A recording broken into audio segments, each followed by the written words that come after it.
Здравствуйте! Продолжаю свою рубрику «Советы Виолетты». Я попросила своих подписчиков задавать мне вопросы, и на самые интересные, самые популярные вопросы я отвечаю. Вот сегодня я отвечаю на такой вопрос, который не раз мне уже задавали. Почему фэн-шуй, обучение фэн-шуй, консультации фэн-шуй, активации фэн-шуй, почему они платные? Ну, кроме того, что эксперт фэн-шуй должен, конечно, на что-то жить и что-то кушать, да, это, конечно, само собой разумеется. Это мой труд, это моя работа, и каждая работа, каждый труд должен, естественно, оплачиваться. Но это, пожалуй, даже не самое главное. Я считаю, что нужен определенный фильтр, который будет отражать ваше осознанное намерение исполнять все мои рекомендации. Если вы за них заплатили, то вы будете это делать. То есть, если я посмотрела вашу карту Бадзи, даю вам какие-то рекомендации, и вы это сделали за деньги, да, то есть вы заплатили за то, чтобы я посмотрела вашу карту, когда вы ко мне прислушаетесь. Если это достается вам даром, то вы отнесетесь к этому просто несерьезно. Очень важно, когда вы готовы что-то отдать за то, что я вам посоветую. Понимаете, знания ценятся только тогда, консультация или обучение, тогда, когда она имеет для вас какую-то ценность, какую-то материальную ценность. Если возможность получить консультацию дается без какого-либо энергообмена, то есть бесплатно я вам даю, да, то человек, получивший такую консультацию, скорее всего, или будет изучать эту рекомендацию несерьезно, сумбурно, не очень ценя эту информацию, и о вдумчивом применении здесь говорить точно не придется. Ну и когда человек не получит каких-то ощутимых результатов, если он серьезно не будет к этому относиться, он не получит ощутимых результатов. И в результате он скажет: да, несерьезно это все, несерьезно этот ваш фэн-шуй. И у него не будет мотивации к дальнейшему изучению, применению фэн-шуй. То есть, если он хочет действительно улучшить качественно свою жизнь, то есть, получив платную рекомендацию, да, он будет применять эти методы, и он действительно получит это качественное улучшение жизни. Если он получил это бесплатно, он это не ценит, не относится с уважением к этим знаниям, и тогда вряд ли у него что-то вообще получится. То есть у него будут сомнения такие: не работает, не верю, не получается, мне не помогает и так далее. То есть Вселенная, она предлагает вам дать какой-то энергоэквивалент тем знаниям, тем энергиям, которые я в это вкладываю. И если у нас нет вот этого обмена вот этими энергоэквивалентом, да, то тогда, к сожалению, у нас не получится взаимного сотрудничества.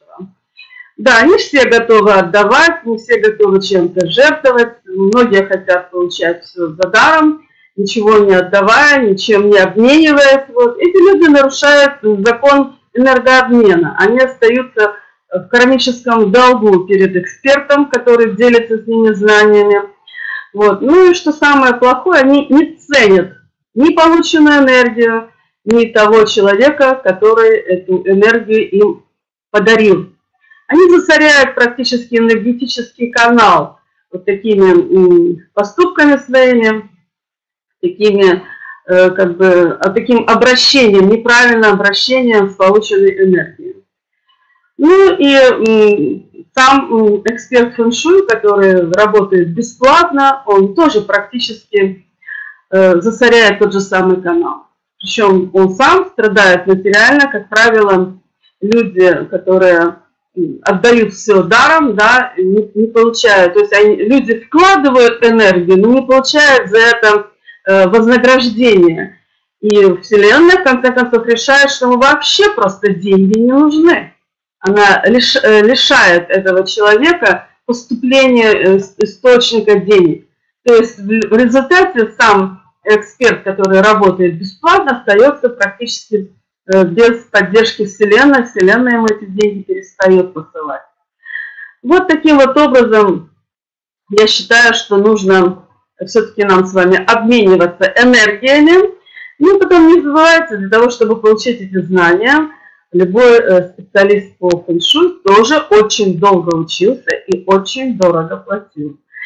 И ну, раньше, когда еще давно, в Древнем Китае, допустим, да, когда кто-то хотел учиться фэн-шуй, то он у этого учителя своего долгое время жил рядом, служил ему и работал у него.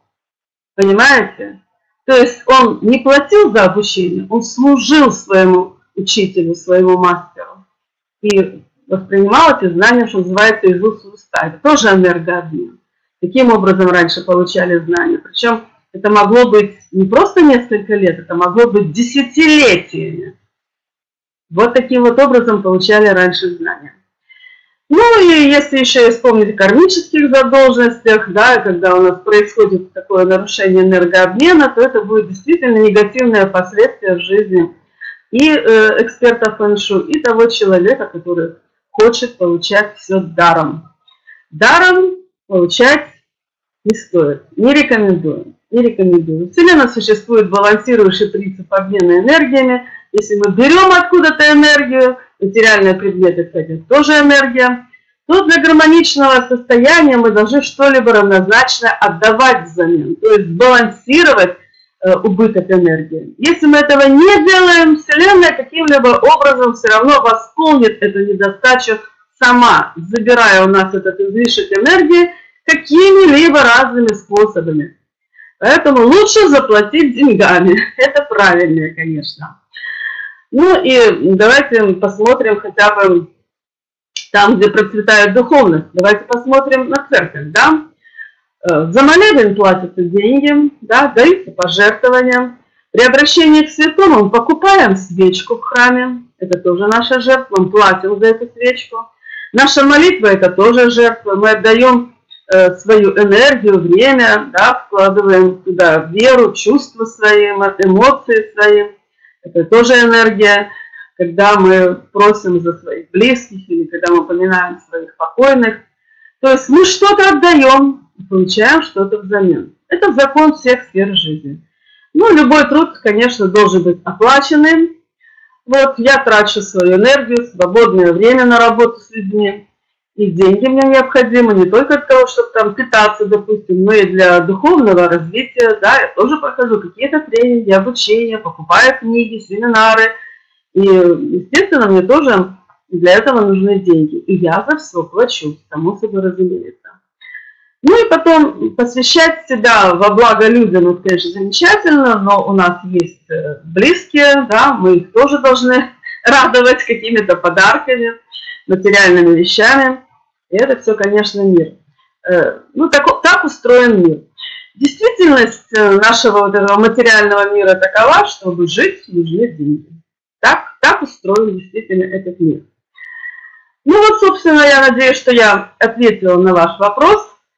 И я так полагаю, что этот вопрос звучит, ну, если быть таким однозначным, нужно отдавать за то, что ты получаешь.